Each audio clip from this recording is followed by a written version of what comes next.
Chapter 11 The Happy Prince. Before you read, the geographical position, culture, and tradition of each country influence its stories. We can take an example of Egypt, which is a transcontinental country linking Northeast Africa to the Middle East. In this story, we are going to read about Egypt and the river Nile, about a North European small town in winter, and about a swallow and a statue. We will also find out what made the prince happy and unhappy. High above the city, on a tall column, stood the statue of the happy prince. He was gilded all over with thin leaves of fine gold. For eyes, he had two bright sapphires, and a large red ruby glowed on his sword hilt. He was very much admired indeed. He is beautiful as a weathercock, remarked one of the town councillors, who wished to gain a reputation for having artistic tastes. Only not quite so useful, he added, fearing lest people should think him unpartial, which he really was not. Why can't you be like the happy prince? Asked a sensible mother for her little boy who was crying for the moon. The happy prince never dreams of crying for anything. I am glad there is someone in the world who is quite happy, muttered a disappointed man as he gazed at the wonderful statue. One night flew over the city a little swallow. He was heading for Egypt as his friends had flown there 6 weeks ahead of him. All day long he flew, and at night time he arrived at the city. Where shall I put up? He said. I hope the town has made preparations. Then he saw the statue on the tall column. I will put up there, he cried. It is a fine position with plenty of fresh air. So he alighted just between the feet of the happy prince. I have a golden bedroom, he said softly to himself as he looked round, and he prepared to go to sleep. But just as he was putting his head under his wing, a large drop of water fell on him. What a curious thing, he cried. There is not a single cloud in the sky, the stars are quite clear and bright, and yet it is raining. The climate in the north of Europe is really dreadful. Then other drop fell.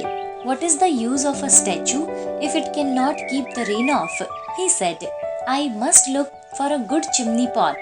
And he determined to fly away. But before he had opened his wings, a third drop fell, and he looked up and saw, what did he see? The eyes of the happy prince were filled with tears, and tears were running down his golden cheeks. His face was so beautiful in the moonlight that the little swallow was filled with pity. Who are you? He said. I am the happy prince. Why are you weeping then? Asked the swallow. Have you quite drenched me when I was alive and had a human heart? Answered the statue. I did not know what sorrow and tears were. My courtiers called me the happy prince, and happy indeed I was. If pleasure be happiness, so I lived, and so I died. And now that I am dead, they have set me up here so high that I can see all the ugliness and all the misery of my city. And though my heart is made of lead, yet I cannot choose but weep. What? Is he not solid gold? Said the swallow to himself. He was too polite to make any personal remarks out loud. Far away, continued the statue in low musical voice. Far away in a little street, there is a poor house. One of the windows is open, and through it I can see a woman seated at a table. Her face is thin and worn, and she has coarse red hands, all pricked by the needle, for she is a seamstress. She is embroidering passion flowers on a stained gown for the loveliest of the queen's maids of honor to wear at the next court ball. In a bed in the corner of the room, her little boy is lying still. He has fever and is asking for oranges. His mother has nothing to give him but river water, so he is crying. Swallow, swallow, little swallow, Will you not bring her the ruby out of my sword hilt? My feet are fastened to this pedestal and I cannot move. I am waited for in Egypt, said the swallow. My friend are flying up and down the Nile. Swallow, swallow, little swallow, said the prince. Will you not stay with me for one night and be my messenger? The boy is so thirsty and the mother so sad. I don't think I like boys, answered the swallow. Last summer, when I was staying on the river, there were two rude boys, the miller's sons, who were always throwing stones at me. They never hit me, but still it was a mark of disrespect. But the happy prince looked so sad that the little swallow was sorry. It is very cold here, he said, but I will stay with you for one night and be your messenger. Thank you, little swallow, said the prince. So the swallow picked out the great ruby from the prince's sword and flew away with it in his beak over the roofs of the town. He passed by the cathedral tower, where the white marble angels were sculptured. He passed by the place and heard the sound of dancing. He passed over the river and saw the lantern hanging to the masts of the ships. He passed over the ghetto and saw the old Jews bargaining with each other, the weighing out money in copper scales. At last, he came to the poor house and looked in. The boy was tossing feverishly on his bed, and the mother had fallen asleep. She was so tired, in he hopped and laid the great ruby on the table beside the woman's thimble. Then he flew gently round the bed, fanning the boy's forehead with his wings. How cool I feel, said the boy. I must be getting better. And he sank into a delicious slumber. Then the swallow flew back to the happy prince and told him what he had done. It is curious, he remarked, but I feel quite warm now, although it is so cold. That is because you have done a good action, said the prince, and the little swallow began to think. And then he fell asleep. Thinking always made him sleepy. When day broke, he flew down to the river and had a bath with a remarkable phenomenon, said the professor of ornithology as he was passing over the bridge. A swallow in winter, and he wrote a long letter about it to the local newspaper. Everyone quoted it. It was full of so many words that they could not understand. Tonight I go to Egypt, said the swallow, and he was in high spirits at the prospect. He visited all the public monuments and sat a long time on the top of the church steeple. Whenever he went, the sparrows chirped and said to each other, "What a distinguished stranger!" So he enjoyed himself very much. When the moon rose, he flew back to the happy prince. "Have you any commissions for Egypt?" he cried. "I am just starting." "Swallow, swallow, little swallow," said the prince. "Will you not stay with me one night longer?"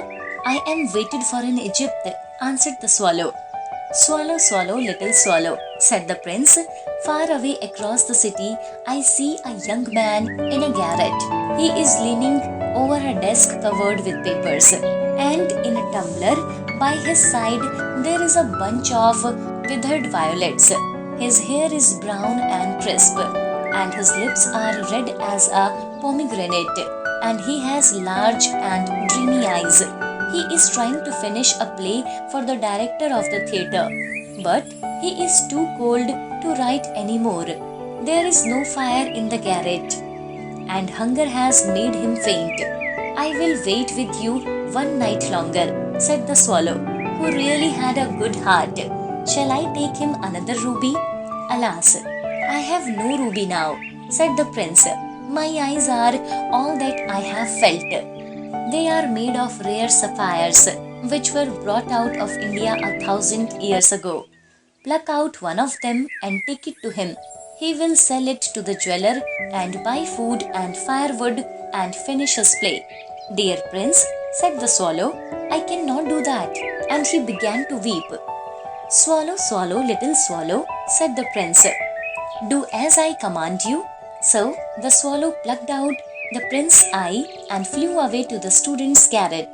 It was easy enough to get in, as there was a hole in the roof. Through this he darted. He came into the room.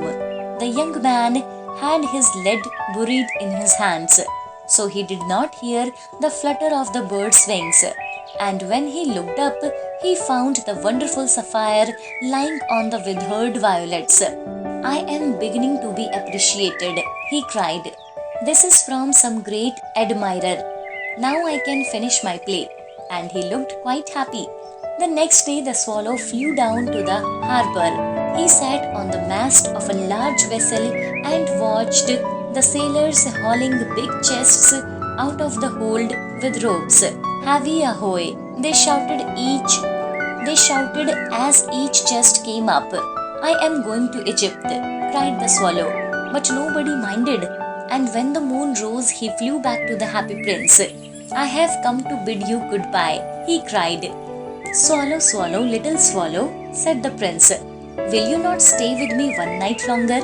It is winter, answered the swallow. And Chapter 11, The Happy Prince. Her father will beat her if she does not bring home some money, and she is crying. She has no shoes or stockings, and her little head is bare. Pluck out my another eye and give it to her, and her father will not beat her. I will stay with you one night longer, said the swallow, but I cannot pluck out your eye. You would be quite blind then. Swallow, swallow, little swallow, said the prince. Do as I command you. So he plucked out the prince's other eye and darted down with it. He swooped past the match girl and slipped the jewel into the palm of her hand. What a lovely big of glass, cried the little girl, and she ran home laughing. Then the swallow came back to the prince. You are blind now, he said, so I will stay with you always. No, little swallow, said the poor prince. You must go away to Egypt. I will stay with you always, said the swallow, and he slept at the prince's feet. All the next day, he sat on the prince's shoulder and told him stories of what he had seen in strange lands. He told him of the red ibises who stand in long rows on the banks of the Nile and catch goldfish in their beaks, of the Sphinx who is as old as the world itself and lives in the desert and knows everything, of the merchants who walk slowly by the side of their camels and carry amber beads in their hands, of the king of the mountains of the moon who is as black as ebony and worships a large crystal, of the great green snake that sleeps in the palm tree and has 20 priests to feed it with honey cakes, and of the pygmies who sail over a big lake on large flat leaves and are always at war with the butterflies. Dear little swallow, said the prince, you tell me of marvelous things, but more marvelous than anything is the suffering of man and of woman. There is no mystery so great as misery. Fly over my city, little swallow, and tell me what you see there. So, the little swallow flew over the great city and saw the rich making merry in their beautiful houses. While the beggars were sitting at the gates, he flew into dark lanes and saw the white faces of starving children looking out listlessly at the black streets. Under the archway of a bridge, two little boys were lying in one mother's in another's arm to try and keep themselves warm. How hungry we are, they said.